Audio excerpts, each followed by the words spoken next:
Very good morning and welcome back to my online classes. I am doctor Ashok Yadav. और बच्चों, हम लोग बात कर रहे हैं BHU BSc nursing entrance examinations में पूछे गए कुछ प्रीवियस इम्पॉर्टेंट क्वेश्चंस के विषय में। आज आइए बच्चों, हम लोग BHU BSc nursing entrance examination 2017 में पूछे गए कुछ इम्पॉर्टेंट क्वेश्चंस हैं जो जियोलॉजी से रिलेटेड हैं बच्चों। तो आइए हम सॉल्व करते हैं। समय ज़ाया न करते हुए बच्चों, हम सीधे बात करते हैं इन क्वेश्चंस पर, जो बहुत ही इंपॉर्टेंट क्वेश्चंस है, जो करीब करीब सभी जितने भी कम्पिटिटिव एग्जामिनेशंस हैं सब में पूछे जाते हैं। तो ये क्वेश्चंस बहुत ही इंपॉर्टेंट है बच्चों, हम लोग इसको सॉल्व करते हैं और आप बिल्कुल डेडिकेशन के साथ इन सब क्वेश्चंस को देखेंगे। आइए बच्चों, हम डिस्कस करते हैं। Which one of the following sequence is the correct hierarchy of the classifications. जो दिया गया ये क्लासिफिकेशन है बच्चों, इसमें कौन सा सही सीक्वेंस है जिसके आधार पर क्लासिफिकेशन किया जाता है। पहला ऑप्शन है बच्चों किंगडम, दूसरा है डोमेन, तीसरा है फाइलम, चौथा है ऑर्डर, पांचवा है class, family, genus and species. ठीक बच्चों, तो इस प्रकार से हम देखें तो पहले ऑप्शन जो दिया गया है तो kingdom, domains, phylum, order, class, family, genus, species, जबकि ये सीक्वेंस जो है बच्चों वो सही नहीं है। दूसरा जो है बच्चों ये दिया जा रहा है domain, kingdom, phylum, class, order, family, genus and species. तो सही ऑप्शन कौन है बच्चों? ऑप्शन नंबर 2 सही है। सही बात है यही, क्योंकि क्लासिफिकेशन जो किया जाता है बच्चों, किंगडम से भी बड़ा जो होता है वो डोमेन्स होता है। और डोमेन्स जो होते हैं बच्चों वो 3 प्रकार के डोमेन्स होते हैं, जिसमें बैक्टीरिया, आर्किया एंड यूकैरिया। डोमेन्स कितने होते हैं बच्चों? 3 डोमेन्स हम लोग क्लासिफिकेशन में पढ़ते हैं। पहला डोमेन जो होता है बैक्टीरिया, जिसके अंतर्गत बैक्टीरिया रखा गया है। दूसरा जो होता है बच्चों, दूसरे को आर्किया कहते हैं, जिसके अंतर्गत आर्की बैक्टीरिया को रखा गया। और तीसरा जो डोमेन्स होता है बच्चों यूकैरिया, जिसके अंतर्गत Protista, Fungi, Plantae as well as the Animalia को रखा गया है। तो सही ऑप्शन कौन सा है बच्चों? Option number 2 domains. डोमेन के बाद किंगडम, किंगडम बाद फाइलम, फाइलम के बाद क्लास, फिर ऑर्डर, फिर फैमिली, फिर जीनस और फिर स्पीसीज। तो ये ऑप्शन कौन सा है बच्चों? ऑप्शन नंबर 2 सही है। आइए हम दूसरे क्वेश्चन की ओर चलते हैं। The first land vertebrate the amphibians develop during the, अर्थात सबसे पहले लैंड वर्टिब्रेट, प्रथम भूमि मेरुदंड उभयचर किस काल में विकसित हुआ था। अर्थात सबसे पहले जो वर्टिब्रेट्स थे बच्चों, लैंड वर्टिब्रेट्स, जो स्थल पर निवास करने वाले जो वर्टिब्रेट्स थे, वो कौन से अर्थात एम्फीबियंस के रूप में किस काल में वो क्या हुए बच्चों, किस पीरियड में जो है ओरिजिनेट हुए, किस पीरियड में वो डेवलप किए। ऑप्शन दिया गया बच्चों, पहला ऑप्शन है कैम्ब्रियन पीरियड, दूसरा है सिल्यूरियन पीरियड्स, आर्डोविशियंस एंड डेवोनियन।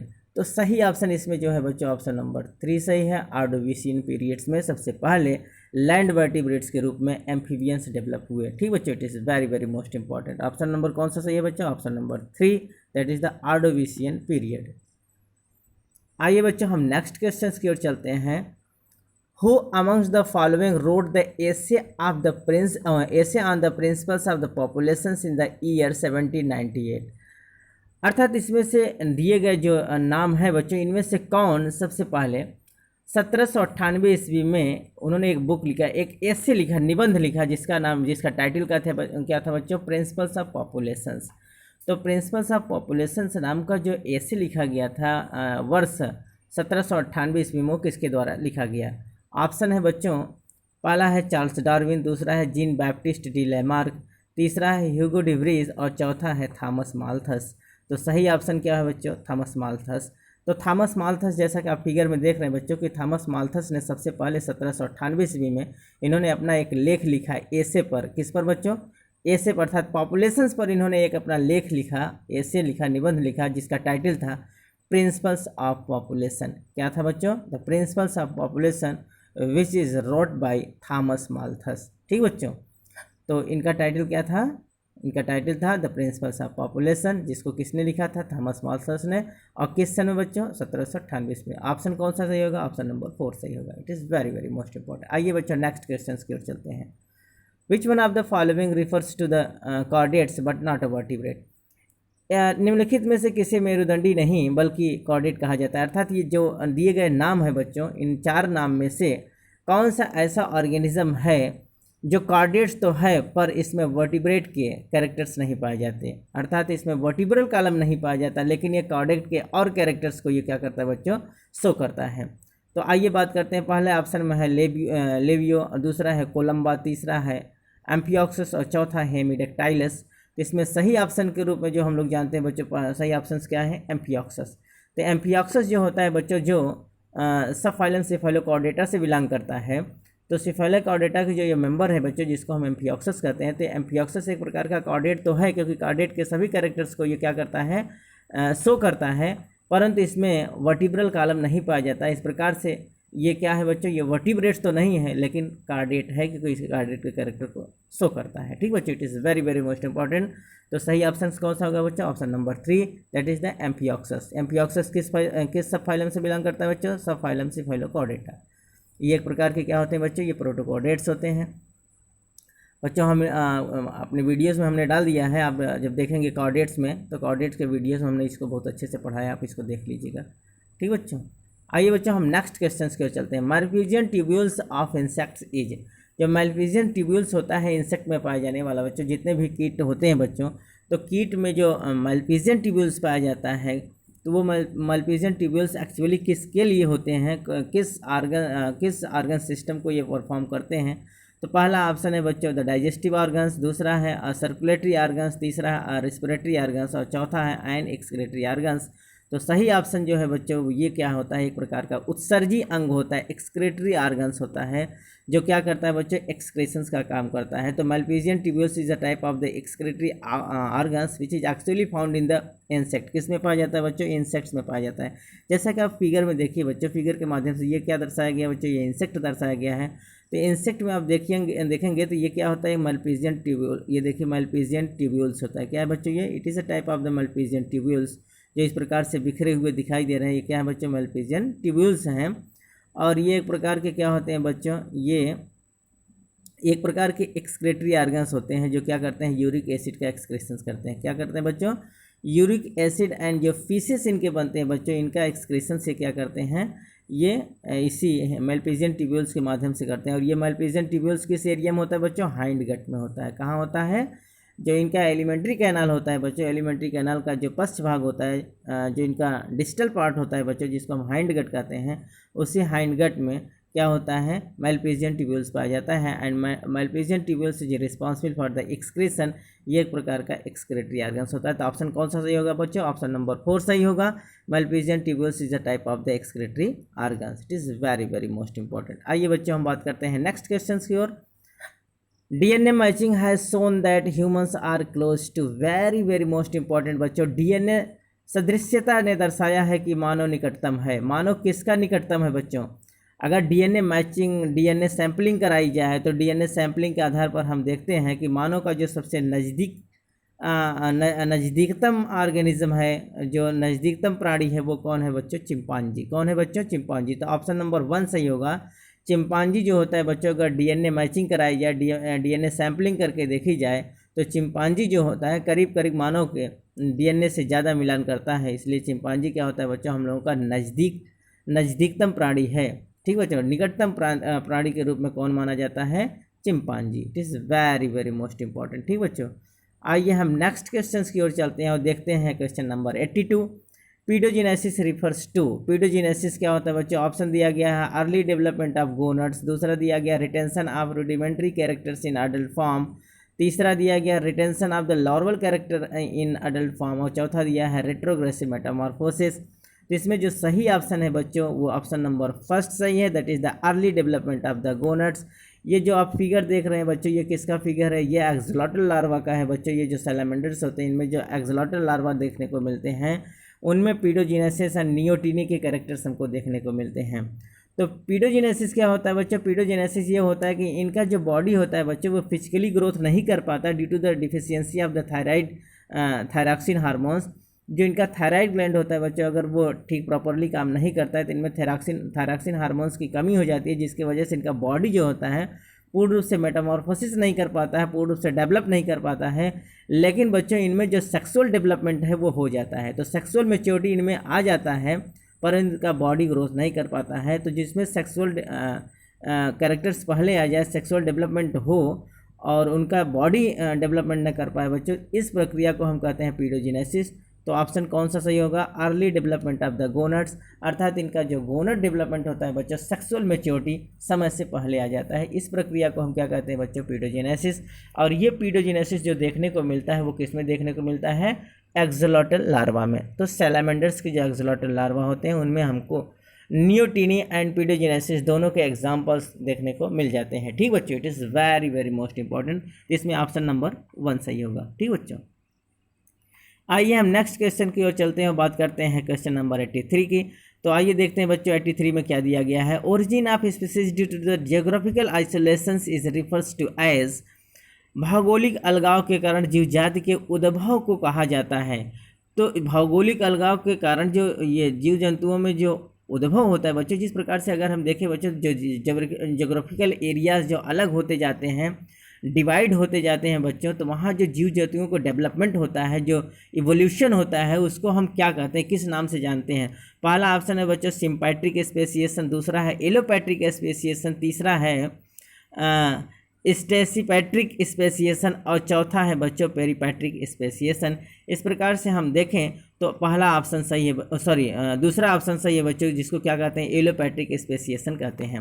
तो जोग्राफिकल एरिया अर्थात जोग्राफिकल बैरियर्स अगर पड़ जाए, कहीं भौगोलिक अलगाव हो जाए बच्चों, तो अलग अलग भौगोलिक एरिया में जो वो ऑर्गेनिज्म इवोल्यूशन करते हैं बच्चों या ओरिजिनेट होते हैं, उसको हम क्या कहते हैं बच्चों, it is type of the allopatric speciation. क्या कहते हैं बच्चों, उसको हम एलोपैट्रिक स्पेसिएशन कहते हैं। जबकि जो पैरापैट्रिक स्पेसिएशन होता है वो क्या होता है बच्चों, एक प्रकार का पार्शियल स्पेशियल आइसोलेशन कहा जाता है। और जबकि सिम्पैट्रिक स्पेसिएशन जो होता है बच्चों, ये जेनेटिक पॉलीमॉर्फिज्म होता है। और पेरीपैट्रिक स्पेसिएशन के रूप में अगर हम देखें तो उसे isolation of the population at the periphery कहा जाता है। तो हमारा जो क्वेश्चन था बच्चों, ये क्वेश्चन क्या है, यह कहा जाता है कि अगर किसी प्रकार का कोई भौगोलिक अलगाव हो जाए तो वहाँ जो जीव जंतु उद्भव होते हैं या ओरिजिनेट होते हैं उसको हम किस नाम से जानते हैं। तो ऑप्शन नंबर 2 सही होगा, उसको हम एलोपैट्रिक स्पेसिएशंस के नाम से जानते हैं। It is very very most important. ठीक है, जैसा कि आप देखिए बच्चों फिगर में, ये क्या है, एक प्रकार का बैरियर है, ये एक प्रकार का जियोग्राफिकल क्या होता है, अलगाव हो जा रहा है। और इधर कुछ स्पीसीज हैं, कुछ इधर स्पीसीज हैं। तो ये जो स्पीसीज इवोल्यूट करते हैं अलग अलग जियोग्राफिकल एरिया में, उसको हम क्या कहते हैं बच्चों, एलोपैट्रिक स्पेसिएशन कहते हैं। It is very very most important. आइए बच्चों हम नेक्स्ट क्वेश्चन की ओर चलते हैं और बात करते हैं क्वेश्चन नंबर 84 की। तो respiratory centres is located in which part of the brain. तो ब्रेन के किस पार्ट में श्वसन केंद्र अवस्थित होते हैं, हमारे ब्रेन के किस पार्ट में श्वसन केंद्र अवस्थित होते हैं। ऑप्शन में दिया गया बच्चों, पहला है कॉर्टेक्स, दूसरा है हाइपोथैलेमस, तीसरा है मेडुला ऑब्लोंगेटा और चौथा है पॉन्स वेरोली। तो सही ऑप्शन जो होगा बच्चों, ऑप्शन नंबर 3 सही होगा। जो मेडुला ऑब्लोंगेटा होता है बच्चों, ये हम लोगों का रेस्पिरेटरी सेंटर होता है। क्या होता है बच्चों, श्वसन केंद्र होता है। जैसा कि बच्चों आप फिगर में देखेंगे तो ये देखिए जो नीचे का पार्ट होता है इसको हम मेडुला ऑब्लोंगेटा कहते हैं, जबकि इसके ऊपरी वाले भाग को हम पॉन्स कहते हैं। ये पूरे ब्रेन का स्ट्रक्चर है बच्चों। ये पूरा ब्रेन जो होता है हमारा क्या होता है, ये सेरेब्रल हेमिस्फीयर होता है। तो इसका देखिए बच्चों, तो जो हमारा ये जो हमारा ये देखिए अब यहाँ जहाँ हम रिमार्क कर रहे हैं, ये जो वाला पार्ट होता है बच्चों, जिसको हम क्या कहते हैं, रेस्पिरेटरी सेंटर्स कहते हैं। तो रेस्पिरेटरी सेंटर्स क्यों बच्चों, क्योंकि आप देखिए यहाँ से जो नर्व्स की सप्लाई आपको देखने को मिल रही है, जो रेगुलेट करेगा, ये हमारे रेस्पिरेटरी आर्गन्स को क्या करेगा बच्चों, उसको कंट्रोल करेगा और रेगुलेट करेगा। तो जो हमारी रिब्स होती हैं बच्चों, रिब्स और जो हमारा डायफ्राम होता है, तो डायफ्राम और रिब्स दोनों किसके द्वारा कंट्रोल होते हैं बच्चों। देखिए जैसा कि ये रिब्स मसल्स हैं बच्चों, जो हमारे रिब्स मसल्स पाए जाते हैं वो, और जो डायफ्राम होते हैं जो ये क्या करते हैं बच्चों, it is responsible for the respiration. ये हमारे रेस्पिरेशन की प्रक्रिया को रेगुलेट करते हैं बच्चों। तो इनका जो रेगुलेशन होता है, जो कोऑर्डिनेशन होता है बच्चों, वो किसके द्वारा होता है, मेडुला ऑब्लोंगेटा के द्वारा होता है। तो medulla oblongata is a type of the respiratory centres which is control the rib muscles as well as the diaphragm both. ठीक बच्चों, तो हमारे जो मांसपेशियाँ, हमारे रिब्स की जो मांसपेशियाँ होती हैं वो, और डायफ्राम, ये क्या होता है बच्चों, ये एक प्रकार के एसेसरी रेस्पिरेटरी ऑर्गन्स कहे जाते हैं। और इनको जो कंट्रोल करता है वो कौन करता है बच्चों, मेडुला ऑब्लोंगेटा करता है। तो अब medulla oblongata is a type of the respiratory centres. ठीक बच्चों, it is very very most important. आइए बच्चों हम बात करते हैं नेक्स्ट क्वेश्चन की और बात करते हैं क्वेश्चन नंबर 85 की। तो 85 के क्वेश्चन में क्या दिया गया बच्चों, prokaryotic ribosomes are made up of. जो प्रोकैरियोटिक राइबोसोम्स होते हैं बच्चों वो किसके बने होते हैं, अर्थात राइबोसोम्स के किस सब यूनिट से बने होते हैं। ऑप्शन में पहले ऑप्शन में है बच्चों 60s प्लस 40s सब यूनिट, दूसरा है 50s प्लस 30s सब यूनिट, और तीसरा है 40s प्लस 30s सब यूनिट, और चौथा है बच्चों 50s प्लस 40s सब यूनिट। तो इसमें जो सही ऑप्शन होगा बच्चों वो कौन सा ऑप्शन सही होगा, वो सही होगा 50s एंड 30s सब यूनिट। जैसा कि बच्चों ये प्रोकैरियोट का क्या होता है, वो 50s प्लस 30s सब यूनिट। अगर यहीं यूकैरियोट पूछा होता है बच्चों तो वो 60s प्लस 40s सब यूनिट, पहला ऑप्शन सही होता। तो इसमें ऑप्शन नंबर 2 सही है, क्योंकि ये प्रोकैरियोट के विषय में पूछा। जैसे कि बच्चों आप फिगर में देखिए तो इसमें ये दिखाया गया है कि जो प्रोकैरियोट होते हैं बच्चों उसमें 70s प्रकार के राइबोसोम्स होते हैं, जबकि यूकैरियोट में 80s प्रकार के राइबोसोम पाए जाते हैं। तो जो 70s प्रकार के हैं अगर हम इसको अलग करके देखें बच्चों तो जो सब यूनिट होगा ये 50s एंड 30s। तो 50s और 30s को जब हम एक में करेंगे बच्चों तो ये 70s सब यूनिट तैयार होता है। इस प्रकार से अगर हम यूकैरियोट की बात करें तो यूकैरियोट में क्या होता है बच्चों 60s एंड 40s सब यूनिट। ये बहुत इंपॉर्टेंट है बच्चों। इसमें क्या होता है, बहुत कन्फ्यूजन क्रिएट होता है, तो इसमें बहुत बच्चे गलत करके चले जाते हैं। आप इसको बहुत सेंसिटिव ढंग से देखिए कि जो प्रोकैरियोटिक राइबोसोम्स होते हैं बच्चों इनका जो डिस्ट्रीब्यूशंस होता है वो कितने मतलब किसके बने होते हैं, ये 50s एंड 30s सब यूनिट के बने होते हैं। ठीक बच्चों, it is very very most important. इसमें ऑप्शन नंबर कौन सा सही होगा बच्चों, ऑप्शन नंबर 2 सही होगा, 50s एंड 30s सब यूनिट्स के बने होते हैं। और 70s प्रकार के राइबोसोम प्रोकैरियोट में पाए जाते हैं, जबकि 80s प्रकार के राइबोसोम यूकैरियोट में पाए जाते हैं। और यूकैरियोट के राइबोसोम किसके बने होते हैं बच्चों, 60s as well as the 40s। ठीक बच्चों, it is very very most important. आइए बच्चों हम बात करते हैं नेक्स्ट क्वेश्चन की ओर और देखते हैं question number 86। The class of protein that marks the foreign particles for the elimination are very very most important. बच्चों ये जो होता है बच्चों, जो हम लोग इम्यून सिस्टम को पढ़ते हैं तो हमारे अंदर जो इम्यून सेल्स पाए जाते हैं बच्चों, तो उस इम्यून सेल्स में जो हमारा एक एंटीबॉडीज़ होता है बच्चों, और उस एंटीबॉडीज़ को हम क्या नाम देते हैं, एमिनोग्लोबुलिन्स। तो जो एमिनोग्लोबुलिन्स होता है बच्चों वो फॉरेन बैक्टीरिया, कोई फॉरेन बैक्टीरिया, कोई foreign particles, bacteria, virus as well as the fungus, कोई भी फॉरेन पार्टिकल्स अगर हमारे शरीर के अंदर एंट्री करता है बच्चों तो उसका जो प्रोटीन होता है, उसके प्रोटीन को हमारा जो प्रोटीन होता है वो उसको रिकग्नाइज कर लेता है। तो जो बाहर के प्रोटीन को रिकग्नाइज करने का काम करता है हमारा एंटीबॉडीज़ बच्चों, उसको हम क्या कहते हैं, इम्यूनोग्लोबुलिन्स कहते हैं। It is very very most important. तो उन्मूलन के लिए विजातीय प्रोटीन को चिन्हित करने वाले प्रोटीन के वर्ग हैं। तो जो कहीं बाहर से किसी फॉरेन पार्टिकल्स का जो प्रोटीन होता है बच्चों, उसको हमारे बॉडी में पाए जाने वाला एक प्रोटीन्स होता है बच्चों, जो उस प्रोटीन को, बाहर के प्रोटीन को रिकग्नाइज कर जाता है, पहचान जाता है, क्योंकि इनमें मेमोरी सेल्स पाई जाती है। तो जो रिकग्निशन करने का काम करता है बच्चों वो कौन सा प्रोटीन होता है, इम्यूनोग्लोबुलिन्स होता है। इम्यूनोग्लोबुलिन्स प्रोटीन हमारे शरीर के अंदर पाया जाता है, जो बाहर से आने वाले किसी भी वायरस, किसी बैक्टीरिया, किसी फंजाई या अनवांटेड जो एलिमेंट्स आते हैं बच्चों, उनके प्रोटीन को रिकग्नाइज कर देता है और फिर उनको धक्का देकर बाहर की ओर निकाल देता है। ठीक बच्चों, it is very very most important. बच्चों ये हम जब इम्यून सिस्टम पढ़ाएंगे तो इम्यून सिस्टम हम आपको इसको बहुत अच्छे से बताएंगे। फिलहाल आप यहाँ इसको जानिए कि ऑप्शन नंबर 4 सही होगा। कौन सा सही है बच्चों, immunoglobulins. It is very very most important. आइए बच्चों हम बात करते हैं क्वेश्चन नंबर 87 की और देखते हैं इसमें क्या दिया गया है। Minute to minute regulations of calcium ion in adult human is done by, very very most important बच्चों। वयस्क मानव में कैल्शियम आयन प्रति मुहूर्त विनियमन किसके द्वारा किया जाता है। तो minute to minute regulations of the calcium ion in adult human is done by, किसके द्वारा डन होता है बच्चों, ये होता है ऑप्शन नंबर 2 सही है, पैराथार्मोन।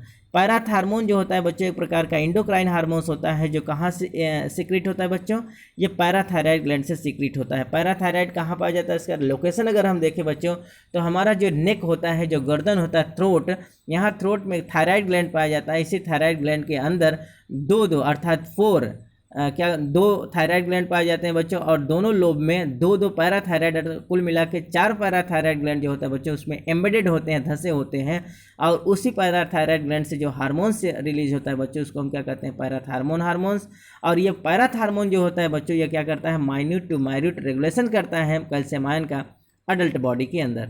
तो कौन सा ऑप्शन सही होगा बच्चों, ऑप्शन नंबर 2 सही होगा, दैट इज द पैराथार्मोन। क्या करता है बच्चों, minute to minute regulation of the calcium ion in adult body. Adult body के अंदर क्या करता है, ये कैल्शियम आयन को क्या करता है, रेगुलेट करता है। It is very very most important. आइए बच्चों हम बात करते हैं नेक्स्ट क्वेश्चन की और देखते हैं question number 88। The carrying capacity of a population is determined by it's. जनसंख्या के वाहन क्षमता का निर्धारण किसके द्वारा होता है? तो जनसंख्या का जो वाहन क्षमता होता है बच्चों, उसका निर्धारण किसके द्वारा होता है? ऑप्शन दिया गया है नेटेलिटी, दूसरा है मोर्टेलिटी, तीसरा है लिमिटिंग रिसोर्सेज और चौथा है ग्रोथ रेट। तो इसमें जो सही ऑप्शन है बच्चों, ऑप्शन नंबर 3 सही है। That is the limiting resources के द्वारा क्या किया जाता है बच्चों, क्या करते हैं, जनसंख्या का जो वहन क्षमता होता है बच्चों, उसको निर्धारित करने का काम कौन करता है? लिमिटिंग रिसोर्सेज के द्वारा होता है। It is very very most important. आइए बच्चों हम बात करते हैं क्वेश्चन नंबर 89 का और देखते हैं इसमें क्या दिया गया है। विच one of the following statement is correct. दिया गया जो ऑप्शन है इसमें कौन सा सही है, कौन सत्य है, उसके विषय में हमको जानना है। तो पहला ऑप्शन है बच्चों, glycolysis and oxidation phosphorylations takes place in the cytoplasm. Wrong, ये सही नहीं है। ठीक है बच्चों, तो ये क्या है बच्चों, ये क्या है, टोटली रॉन्ग है। दूसरा है glycolysis takes place in the cytoplasm while oxidative phosphorylation occurs in nucleus. ये भी क्या है बच्चों, रॉन्ग। तीसरा है glycolysis takes place in the cytoplasm while the oxidative phosphorylation occurs in the outer mitochondrial membrane. ये भी रॉन्ग है। आइए बात करते हैं चौथे पर, देखते हैं glycolysis takes place in the cytoplasm while the oxidative phosphorylation occurs in the inner mitochondrial space. That is the right. चौथा ऑप्शन सही है बच्चों। ग्लाइकोलिसिस की प्रक्रिया जो होती है वो साइटोप्लाज्म में होती है, जबकि ऑक्सीडेटिव फास्फोरिलेशन की प्रक्रिया माइटोकॉन्ड्रिया के इनर पार्ट में अर्थात मैट्रिक्स में देखने को मिलता है। It is very very most important. तो इसमें ऑप्शन नंबर कौन सा सही होगा बच्चों? ऑप्शन नंबर 4 सही होगा। ठीक बच्चों, it is very very most important. आइए हम बात करते हैं नेक्स्ट क्वेश्चन की और देखते हैं question number 19। Which one of the following is the terminator codon. Very very most important बच्चों, इट इज IMP। आप इसको IMP करिए, बहुत इंपॉर्टेंट है बच्चों। ये बार बार पूछा जाता है कि जो दिया गया है बच्चों, इसमें से टर्मिनेटर कोडान कौन है, जो क्या करता है बच्चों, ट्रांसलेशन की प्रक्रिया को रोक देता है।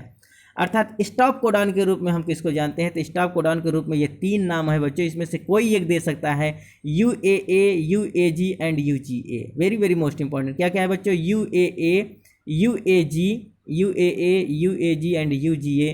जैसा कि आपको जो ऑप्शन में मिला है बच्चों, ये है ऑप्शन नंबर 1 UAG। तो जो UAG होता है बच्चों, it is a type of the terminator codon, या इसको हम स्टॉप कोडान के रूप में जानते हैं। तो ये बहुत इंपॉर्टेंट है बच्चों, आप स्टॉप कोडान को रट लीजिए इसको। तो UAA, UAG एंड UGA ये तीनों क्या होते हैं बच्चों? स्टॉप कोडान कहे जाते हैं, जो ट्रांसलेशन की प्रक्रिया को रोकते हैं। क्या करते हैं बच्चों? और स्टार्ट कोडान के रूप में हम किसको जानते हैं बच्चों? AUG होता है, ये स्टार्ट कोडान। आप इन दोनों को रिमार्क कर लीजिए। स्टार्ट कोडान के रूप में हम किसको जानते हैं? AUG को जानते हैं, जबकि स्टॉप कोडान के रूप में 3 होते हैं बच्चों, UAA, UAG as well as the UGA। इसमें ऑप्शन कौन सा सही होगा बच्चों? ऑप्शन नंबर 1 सही है, जो क्या करता है, एक प्रकार का टर्मिनेटर कोडान कहा जाता है और ये ट्रांसलेशन की प्रक्रिया को रोक देता है। ठीक है बच्चों, it is very very most important. आइए बच्चों हम बात करते हैं नेक्स्ट क्वेश्चन और देखते हैं कि 91 में क्या कुछ खास है। Acid hydrolysis are packed in the. जो एसिड हाइड्रोलिसिस होते हैं बच्चों, ये किस में पैक्ड होते हैं? तो एसिड हाइड्रोलिसिस क्या होते हैं बच्चों? ये एक प्रकार के जो है एंजाइम्स हैं, और ये क्या है, एसिडिक मीडियम होते हैं। किस मीडियम होते हैं बच्चों? एसिडिक मीडियम, क्योंकि इसका pH जो होता है कितना होता है? 5 होता है। ये एसिड हाइड्रोलिसिस कहते हैं। एसिड हाइड्रोलिसिस में कौन कौन से एंजाइम देखने को मिल रहे हैं बच्चों? न्यूक्लियसेस, प्रोटीएजेस, ग्लाइकोसाइडेजेस, लाइपेजेस, फास्फोटाइजेजेस या फास्फोटेजेस, सल्फेटेजेस एंड फास्फोलिपिडेजेस। तो इस प्रकार से अगर हम देखें बच्चों, तो ये जितने भी हैं ये प्रकार के एसिड हाइड्रोलिसिस होते हैं, जो ये प्रोटीन हो गया, फैट्स हो गया, ये न्यूक्लियस DNA हो गया, इन सबको क्या करते हैं बच्चों? हाइड्रोलाइज करने का काम करते हैं, और ये क्या करते हैं, एक प्रकार के एसिडिक मीडियम में पाए जाते हैं। तो ये जो होते हैं बच्चों, जो एसिड हाइड्रोलिसिस होते हैं, वो किस में पैक्ड होते हैं? कौन सा ऐसा ऑर्गेनेल्स है जो हमारे सेल के अंदर पाया जाता है जिसमें एसिड हाइड्रोलिसिस होते हैं, अर्थात हाइड्रोलाइज करने का काम करता है, भोजन को पचाने में बहुत इंपॉर्टेंट रोल प्ले करते हैं। तो ये कौन है बच्चों? It is the lysosome. It is very very most important. कौन सा ऑप्शन सही बच्चों? ऑप्शन नंबर 4 सही है। लाइसोसोम क्या होता है? एसिड हाइड्रोलिसिस को पैक्ड करता है, और एसिड हाइड्रोलिसिस के रूप में क्या क्या पाए जाते हैं बच्चों? आप देखिए, सिस्टोसॉल के अंदर अगर आप देखेंगे तो जो लाइसोसोम्स पाया जाता है, तो लाइसोसोम्स में इतने प्रकार के एंजाइम्स देखने को मिलते हैं। तो सबसे ज़्यादा जो एंजाइम्स हमको देखने को मिलते हैं वो कहाँ हम देखने को मिलते हैं बच्चों? लाइसोसोम्स के अंदर बहुत सारे एंजाइम्स होते हैं जो बहुत ज़्यादा इंपॉर्टेंट रोल प्ले करता है हमारे सेलुलर मेटाबॉलिज्म में। ठीक बच्चों, तो सेलुलर मेटाबॉलिज्म में सबसे इंपॉर्टेंट रोल कौन प्ले कर रहा है? लाइसोसोम। और लाइसोसोम से एक प्रकार का क्या कहलाता है बच्चों? सोसाइटल बैग भी होता है। आप इसको रिमार्क कर लेंगे, लाइसोसोम को ही क्या कहा जाता है बच्चों? आत्मघाती थैला कहा जाता है, सोसाइटल बैग कहा जाता है। It is very very most important. ठीक बच्चों, और इसी को हम क्या कहते हैं? इसमें एसिड हाइड्रोलाइसिस पैक्ड होते हैं, अर्थात ये बहुत सारे डाइजेस्टिव एंजाइम को अपने पास रखता है। और किस प्रकार के एंजाइम होते हैं? हाइड्रोलिटिक एंजाइम होते हैं। ठीक बच्चों, it is very very most important. आइए बच्चों हम नेक्स्ट क्वेश्चन की ओर चलते हैं और देखते हैं question number 92। Vitamin B12 deficiency causes. Vitamin B12 की डिफिशियंसी अगर हो जाए तो हमारे शरीर में कौन सी बीमारी कॉज हो सकती है? ऑप्शन दिया गया है परनेसियस एनीमिया, दूसरा है पेलाग्रा, तीसरा है बेरीबेरी और चौथा है जीरोप्थैल्मिया। तो सही ऑप्शन जो है बच्चों वो क्या है? परनेसियस एनीमिया। हमारे शरीर के अंदर एनीमिया हो जाता है अगर विटामिन B12 की डिफिशियंसी हो जाए बच्चों, तो हम रक्ताल्पता के शिकार हो जाते हैं और रक्ताल्पता से जूझने लगते हैं। हमारे बॉडी में एनीमिया हो जाता है, अर्थात RBC की डिफिशियंसी हो जाएगी, हीमोग्लोबिन की डिफिशियंसी हो जाएगी। ठीक बच्चों, तो कौन सा ऑप्शन सही है बच्चों? ऑप्शन नंबर 1 सही है। That is the pernicious anaemia is caused due to the deficiency of the vitamin B12। ठीक बच्चों, आइए बच्चों हम बात करते हैं नेक्स्ट क्वेश्चन की और देखते हैं कि 93 में क्या कुछ खास है। Polytene chromosomes are found in. Polytene chromosome किस में पाया जाता है? तो पॉलीटीन क्रोमोसोम किस में पाया जाता है बच्चों? ऑप्शन दिया गया है salivary glands of the dipterian larvae, दूसरा है ओसाइड्स ऑफ द वर्टिब्रेट्स, तीसरा है bone marrow of the mouse और चौथा है liver cells of the man. इसमें जो सही ऑप्शन होगा बच्चों ऑप्शन नंबर 1 सही होगा। That is the salivary glands of the dipterian larvae. जो डिप्टेरियन लार्वी होते हैं बच्चों एक प्रकार के इंसेक्ट्स हैं, तो इनके सैलिवरी ग्लैंड में जो क्रोमोसोम पाए जाते हैं दैट इज़ द जियॉन्ट क्रोमोसोम के रूप में, जैसा कि हम पिछले वीडियोस में बच्चों डिस्कस किया था कि जो लैम्पब्रश क्रोमोसोम होते हैं या फिर जो पॉलीटीन क्रोमोसोम्स होते हैं बच्चों, ये जो पॉलीटीन क्रोमोसोम है किस में देखने को मिलते हैं बच्चों? इंसेक्ट्स में देखने को मिलते हैं। तो जो डिप्टेरियन लार्वी होते हैं बच्चों, जो लार्वा होते हैं उनमें उनके सैलिवरी ग्लैंड्स में पॉलीटीन क्रोमोसोम हमको देखने को मिलते हैं। तो इसमें ऑप्शन नंबर 1 सही होगा। आइए बच्चों हम देखते हैं क्वेश्चन नंबर 94 को। Formation of the spermatozoa form from spermatids is known as.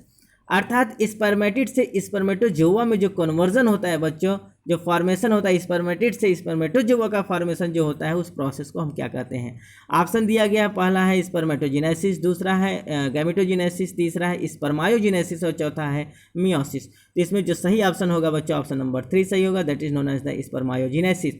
तो स्पर्म को बनने की प्रक्रिया जो होती है बच्चों उसको हम अभी आगे फिगर के माध्यम से देख लेते हैं।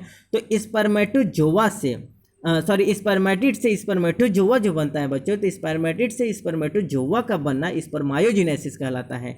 ठीक बच्चों, आइए हम इसको थोड़ा फिगर के माध्यम से देखते हैं बच्चों। जैसा कि बच्चों आप ये देख रहे हैं, ये क्या कहलाता है? स्पर्मेटोजेनेसिस। स्पर्मेटोजेनेसिस में क्या हो रहा है बच्चों? आप जैसा कि देखेंगे ये सेमिनिफेरस ट्यूब्यूल्स, जो स्पर्मेटोजेनेसिस की प्रक्रिया होती है, स्पर्म फार्मेशन की प्रक्रिया होती है बच्चों, वो हमारे टेस्टिस में होता है। और टेस्टिस में कहाँ होता है बच्चों? सेमिनिफेरस ट्यूब्यूल्स में होता है। कहाँ होता है बच्चों? Seminiferous tubules is the smallest unit of the testis. Testis की जो सबसे स्मॉलेस्ट यूनिट होती है बच्चों वो क्या कही जाती है? Seminiferous tubules. और इसी सेमिनिफेरस ट्यूब्यूल्स में स्पर्मेटोजेनेसिस की प्रक्रिया होती है। ठीक बच्चों, क्या होता है बच्चों? स्पर्मेटोजेनेसिस की प्रक्रिया कहाँ होती है? हमारे टेस्टिस के अंदर जो सेमिनिफेरस ट्यूब्यूल्स होता है बच्चों, वहाँ स्पर्म बनने का प्रक्रिया शुरू होता है। और ये जो इसके लिए जो रिस्पॉन्सिबल हार्मोन्स होता है बच्चों उसको हम क्या कहते हैं? Testosterone hormones. तो testosterone hormones is responsible for the spermatogenesis. आइए देखते हैं बच्चों। तो ये देखिए बच्चों, ये एक प्रकार का क्या है? अगर हम ये देखें तो ये देखिए स्पर्मेटोगोनिया होता है, टाइप ए स्पर्मेटोगोनिया। और टाइप ए स्पर्मेटोगोनिया से क्या होता है बच्चों? इसका माइटोसिस होता है और ये फिर प्राइमरी स्पर्मेटोसाइट्स में बदल जाता है, जो क्या होता है? एक प्रकार का डिप्लॉइडिक फेज में होता है। ठीक बच्चों, और फिर इसका मियोसिस फर्स्ट होता है। जब मियोसिस फर्स्ट होता है तो जो प्राइमरी स्पर्मेटोसाइट्स है बच्चों, इससे क्या बनता है? सेकेंडरी स्पर्मेटोसाइट्स का फॉर्मेशन होता है और ये क्या होते हैं? हैप्लॉइडिक फेज में होते हैं। ठीक बच्चों, ये क्या है? अर्थात अगर हम ये देखें तो जो स्पर्मेटोगोनिया और प्राइमरी स्पर्मेटोसाइट्स होता है बच्चों, ये दोनों क्या होते हैं? ये डिप्लॉइडिक फेज में हमको देखने को मिलते हैं, जबकि जो सेकेंडरी स्पर्मेटोसाइट्स होता है बच्चों ये हैप्लॉइडिक फेज में होता है, मियोसिस फर्स्ट से बनता है। और यहीं अगर हम देखें बच्चों, जब मियोसिस सेकेंड होता है तो तो ये जो प्राइमरी स्पर्मेटोसाइट्स हैं ये इससे क्या बन जाता है, ये इससे बन जाता है स्पर्मेटिड्स। ठीक बच्चों, और अब यहाँ तक अगर हम देखें बच्चों तो स्पर्मेटोगोनिया से primary spermatocytes as well as the secondary spermatocytes तक बनने की प्रक्रिया को हम क्या कहते हैं बच्चों, स्पर्मेटोजेनेसिस कहते हैं। क्या कहते हैं, स्पर्मेटोजेनेसिस। और यहीं अगर हम देखें तो ये देखिए स्पर्मेटोजेनेसिस से स्पर्मेटिड से स्पर्मेटोजोवा तक बनने की प्रक्रिया। देखिए जैसा कि आप देख रहे हैं ये क्या है, ये स्पर्मेटिड्स है और ये स्पर्मेटोजोवा। तो ये स्पर्मेटिड्स से जो ये स्पर्मेटोजोवा बन रहा है इसके बनने की प्रक्रिया को हम क्या कहते हैं बच्चों, उसको हम कहते हैं स्पर्मायोजेनेसिस। तो इसको आप रिमार्क कर लेंगे बच्चों कि स्पर्मेटोगोनिया से सेकेंडरी स्पर्मेटोसाइट्स तक बनने की प्रक्रिया को हम क्या कहते हैं, स्पर्मेटोजेनेसिस कहते हैं। जबकि स्पर्मेटिड से स्पर्मेटोजोवा तक की बनने की प्रक्रिया को हम क्या कहते हैं बच्चों, स्पर्मायोजेनेसिस कहते हैं। It is very very most important. आइए हम एक और फिगर के माध्यम से बहुत अच्छे से देखते हैं बच्चों। ये देखिए ये जो सेक्शन आप देख रहे हैं बच्चों, ये क्या है, ये टेस्टिस का सेक्शन कटा हुआ है। ये देखिए आप एपिडिडाइमिस को देख रहे हैं। तो यहाँ जो सेमनीफेरस ट्यूब्यूल्स होता है बच्चों, ये सेमनीफेरस ट्यूब्यूल्स का क्रॉस सेक्शन है। अब इसको हम थोड़ा लार्ज करके देख रहे हैं बच्चों, तो इस प्रकार का हमको क्या होता है, एक स्ट्रक्चर दिखाई देता है। और इसके अंदर आप देखेंगे तो ये एक सर्टोली सेल दिख रहा है कि ये क्या है बच्चों, एक प्रकार का न्यूट्रिटिव सेल होता है जो हमारे स्पर्म को न्यूट्रिशन प्रदान करता है। तो सर्टोली सेल क्या है बच्चों, एक प्रकार का न्यूट्रिटिव सेल है जो हमारे स्पर्म को क्या करता है, न्यूट्रिशन देता है। और अगर हम ये देखें बच्चों तो यहाँ रिप्रोडक्टिव सेल के रूप में अगर हम देखें तो सबसे पहला क्या होता है बच्चों, ये प्राइमोर्डियल जर्म सेल होता है जो डिप्लॉइडिक फेज में होता है। और फिर इससे क्या बनता है बच्चों, स्पर्मेटोगोनिया बनता है जो डिप्लॉइडिक फेज में होता है। फिर इसका माइटोसिस होता है और माइटोसिस होने के बाद बच्चों क्या बन जाता है, प्राइमरी स्पर्मेटोसाइट्स बन जाता है। ये भी किस फेज में होता है बच्चों, डिप्लॉइडिक फेज में होता है।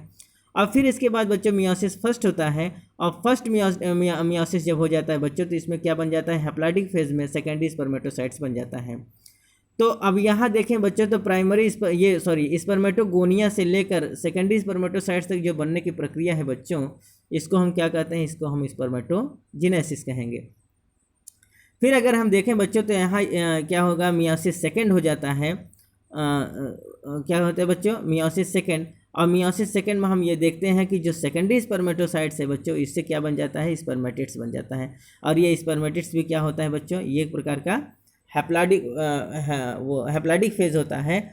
और ये अब स्पर्मेटिड्स से अगर हम देखें तो स्पर्मेटिड्स से स्पर्मेटोजोवा तक बनने की जो प्रक्रिया होती है बच्चों, इसको हम स्पर्मायोजेनेसिस कहते हैं। It is very very most important.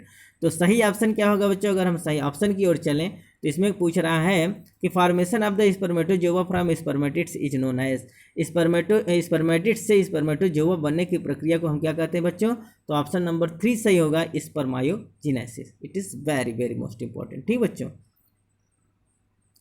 आइए बच्चों हम बात करते हैं 95 के विषय में और देखते हैं 95 में क्या कुछ खास है। The pyramid of the biomass is inverted in. Very very most important बच्चों, जो दिया गया ऑप्शन है इसमें से किसका पिरामिड अर्थात बायोमास का पिरामिड जो होता है इन्वर्टेड होता है, अर्थात इसमें से किसके बायोमास का पिरामिड इन्वर्टेड उल्टा होता है। ऑप्शन दिया गया बच्चों, पहला ऑप्शन है फ्रेश वाटर इकोसिस्टम, दूसरा है फॉरेस्ट इकोसिस्टम, तीसरा है ग्रासलैंड इकोसिस्टम और चौथा है टुंड्रा। तो इसमें जो सही ऑप्शन होगा बच्चों वो होगा फ्रेश वाटर इकोसिस्टम। तो जो फ्रेश वाटर इकोसिस्टम का जो बायोमास पिरामिड होता है बच्चों, वो क्या होता है, इन्वर्टेड होता है। क्या होता है बच्चों, फ्रेश वाटर। अगर हम देखें तो फ्रेश वाटर या एक्वाटिक इकोसिस्टम का जो बायोमास पिरामिड होता है बच्चों, जैवभार का जो पिरामिड होता है बच्चों, वो उल्टा होता है। कैसा होता है, उल्टा होता है, इन्वर्टेड।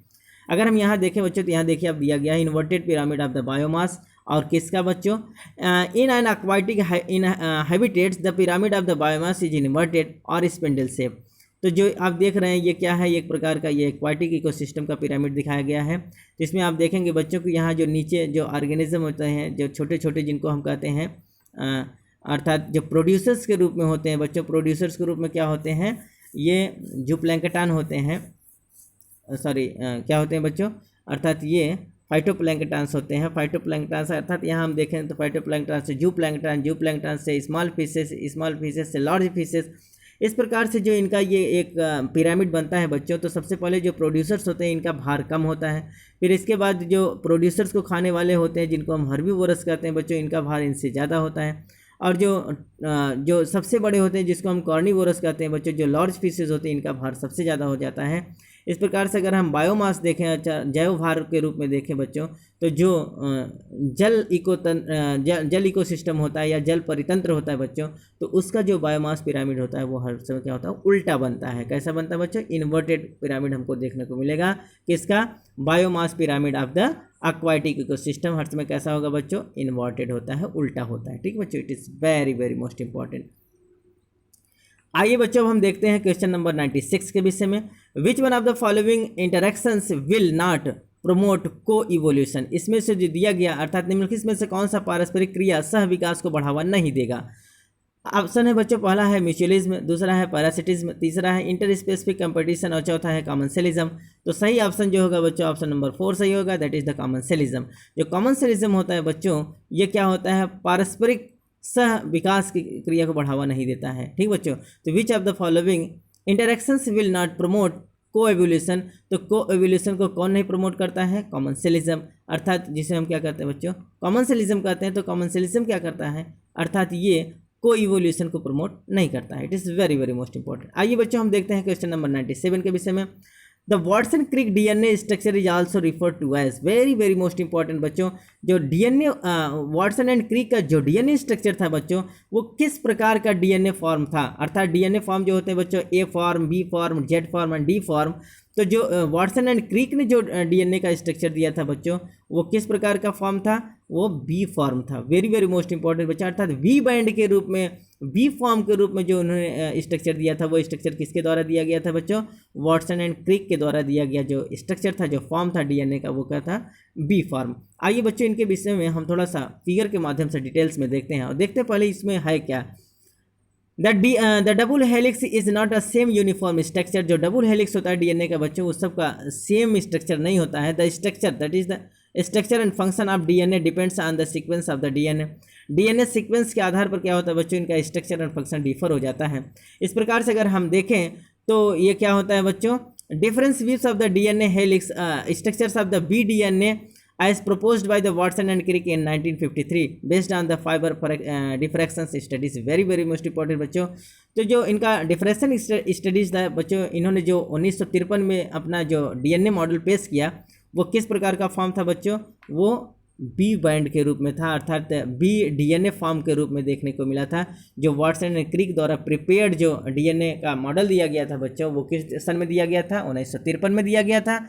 और ये जो डबल हेलिक्स दिया गया था बच्चों, ये बी बैंड के रूप में था या बी डीएनए के रूप में था। जैसा कि आप फिगर में देख रहे हैं बच्चों, ये जो स्ट्रक्चर आप देख रहे हैं ये किसका है, बी बैंड डीएनए का स्ट्रक्चर है, which is proposed by the Watson and Crick in 1953 में वाटसन एंड क्रिक द्वारा दिया गया ये स्ट्रक्चर, ये डीएनए मॉडल है जिसको हम बी बैंड मॉडल कहते हैं। ठीक बच्चों, या बी बैंड फॉर्म या बी फॉर्म डीएनए कहते हैं। Very very most important.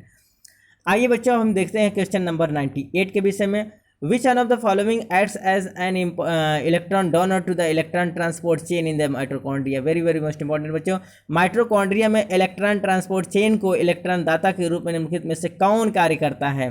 तो सही ऑप्शन क्या है बच्चों, इसमें दिया गया है ATP, दूसरा है NADH, तीसरा है O2 और चौथा है पायरुवेट। तो सही ऑप्शन है बच्चों NADH। तो NADH क्या होता है बच्चों, ये क्या करता है, इलेक्ट्रॉन डोनर के रूप में काम करता है। किस में, इलेक्ट्रॉन ट्रांसपोर्ट चेन में।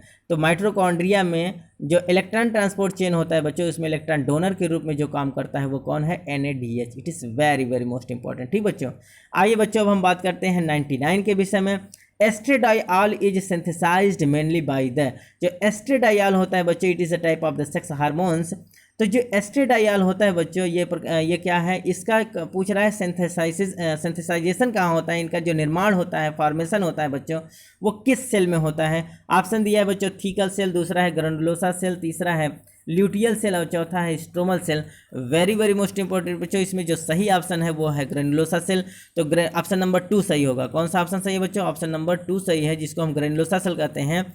तो ग्रैनुलोसा सेल में क्या होता है बच्चों, एस्ट्रेडाइल का सिंथेसाइजेशन होता है, अर्थात जो फॉर्मेशन होगा एस्ट्रेडाइल का वो कहाँ होता है, ग्रैनुलोसा सेल में होता है। It is very very most important बच्चों। आइए बच्चों हम इस सीरीज का सबसे लास्ट क्वेश्चन देखते हैं, question number 100। Bilirubin and biliverdin are derived from, biliverdin और बिलिरुबिन का जो फॉर्मेशन होता है या कहाँ से ये बनते हैं बच्चों। तो ऑप्शन नंबर पहला है हीमोग्लोबिन, दूसरा है एंजियोटेंसिनोजन, तीसरा है ग्लोब्यूलिन और चौथा है एक्टिन। तो सही ऑप्शन है बच्चों हीमोग्लोबिन। जैसा कि बच्चों आप फिगर में देख रहे हैं कि जो हीम होता है, हीम के अंदर जो हीम ऑक्सीजनेज पाया जाता है बच्चों। तो हीम ऑक्सीजनेज क्या होता है, ये कहाँ होता है बच्चों, हमारे लीवर सेल के अंदर। हमारे लीवर सेल के अंदर जो मैक्रोफेजेस होते हैं बच्चों, तो लीवर सेल के अंदर जो हीम पाया जाता है, वो हीम क्या करता है, तो वहाँ हीम ऑक्सीजनेज देखने को मिलता है और वो क्या करता है बच्चों, हीम को कन्वर्ट कर देता है बिलिवर्डिन में। और फिर अल्टीमेटली क्या होता है बच्चों, बिलिवर्डिन क्या होता है, बिलिवर्डिन रिडक्टेज के माध्यम से ये कन्वर्ट हो जाता है बिलिरुबिन में।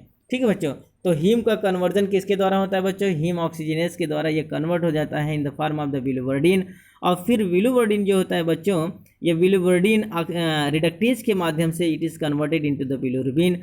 और ये प्रक्रिया जो होता है बच्चों हमारे लीवर सेल के अंदर होता है। इस प्रकार से हम अगर देखें तो बिलिरुबिन एंड बिलिवर्डिन कहाँ से बनता है बच्चों, ये हमारे हीमोग्लोबिन से बनता है, क्योंकि हीमोग्लोबिन के अंदर ही हमको हीम देखने को मिलता है। ठीक बच्चों, तो इसमें सही ऑप्शन कौन सा होगा बच्चों, ऑप्शन नंबर 1 सही होगा, दैट इज़ द हीमोग्लोबिन। ठीक बच्चों, तो आज का वीडियोस बच्चों हम लोगों ने टोटल 25 क्वेश्चन सॉल्व किया। आई होप कि आपको ये वीडियोस बहुत अच्छे से समझ में आया होगा। अगर बच्चों हमारे ये वीडियोस आपको बहुत अच्छे से समझ में आए तो ज़्यादा से ज़्यादा इस चैनल को सब्सक्राइब करें, लाइक करें, अपने यार दोस्तों में शेयर करें, जिससे उनकी भी तैयारी सुचारू रूप से चल सके। हमारे जितने भी अपडेटेड वीडियोस हैं बच्चों, उनके नोटिफिकेशन आपके पास तक पहुँचे, इसके लिए आप क्या करेंगे बच्चों, बेल आइकन को प्रेस कर देंगे तो हमारे जितने भी नोटिफिकेशन हैं वो आपके पास तक पहुँचते रहेंगे। वीडियोज़ अगर अच्छा लगे बच्चों तो आप कमेंट बॉक्स में ज़रूर लिखें, अपना सुझाव दें। किसी प्रकार का कोई प्रॉब्लम अगर हो रहा हो बच्चों तो आप कमेंट बॉक्स में हमको कमेंट के माध्यम से भेज सकते हैं, जिससे हम आपके प्रॉब्लम का सॉल्यूशन कर सकें बच्चों, उनका समाधान कर सकें। ठीक बच्चों, तो आज बच्चों हम लोगों ने यहाँ 25 क्वेश्चन तक बहुत इंपॉर्टेंट क्वेश्चंस को पढ़ा, जो करीब करीब सभी कम्पिटिटिव एग्जामिनेशन में पूछे जाते हैं बच्चों। अगले नेक्स्ट वीडियोस में बच्चों हम फिर से 25 क्वेश्चन बहुत अच्छे से क्वेश्चंस लेकर आएंगे, बहुत इंपॉर्टेंट क्वेश्चंस लेकर आएंगे।